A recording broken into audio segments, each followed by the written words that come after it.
એકાદશી કેવી હોવી જોઈએ? અમરીશ રાજાએ કરી એવી હોવી જોઈએ.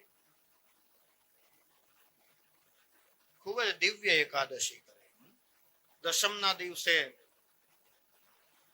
બપોરના પારણું કર્યું હોય પછી સાંજના નહીં જમવાનું. એકાદશી ના આખો દિવસ ઉપવાસ કરી અને દ્વાદશી ના દિવસે બપોરના પારણું થાય. આનું નામ એકાદશી છે. સવારમાં 250 ગ્રામ સિંગદાણા તળીને ખાઈ જાય મસાલો ચડાવીને. બપોરે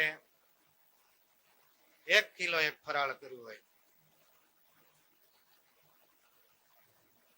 100 ગ્રામ બટેટાની સૂકી ભાજી, 100 ગ્રામ સાબુદાણાની ખીચડી, 100 ગ્રામ શીરો, આ બધું ભેગું કરીએ તો મને એમ લાગે છે કિલો થઈ જાય. મને એમ છે આડા દિવસે એટલું બધું આપણે નહીં જમતા હોય, એટલું બધું એકાદશી ના દિવસે જમી લઈએ.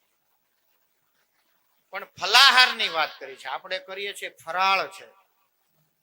આપણે ફરાળ કરીએ છીએ, ફલાહાર ની વાત કરી છે. એટલે એક ફળ લેવાનું, એક દૂધનો ગ્લાસ લેવાનો અને એ પી, ફળ ખાઈને દૂધ પી લેવાનું, ગ્લાસ ધોઈને મૂકી દેવાનો.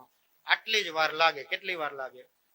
ઓલું તો નવી વેરાયટી ફરાળમાં બનાવવાની હોય એટલે સવારથી આમ રેસીપી જોવામાં લાગ્યા હોય, શું બનાવવું આજે,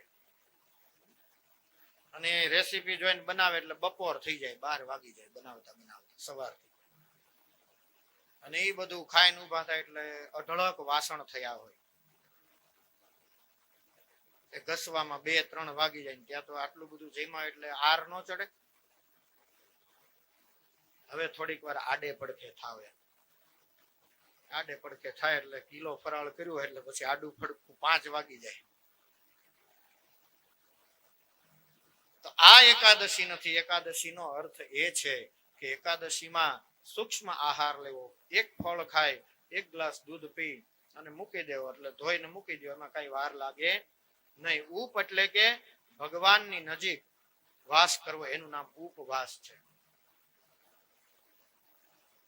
તે દિવસે આખો દિવસ ભગવાનની નજીક રહેવાનું. આપણા જે ઈષ્ટ હોય એનો જપ કરીએ, કોઈ પાઠ આવડતો હોય તે પાઠ કરીએ. વિષ્ણુ સહસ્ત્ર નામ છે, પુરુષોત્તમ નામ છે. તો આવા કર્મ કરવા માટે એકાદશી નો દિવસ આપ્યો છે ને, એટલે જમવાની છૂટી હોય. એના બદલે આપણે તો એટલી બધી વેરાયટી બનાવીએ ને, વાસણો જ એટલા બધા થાય. તો એકાદશી હકીકતમાં આનું નામ છે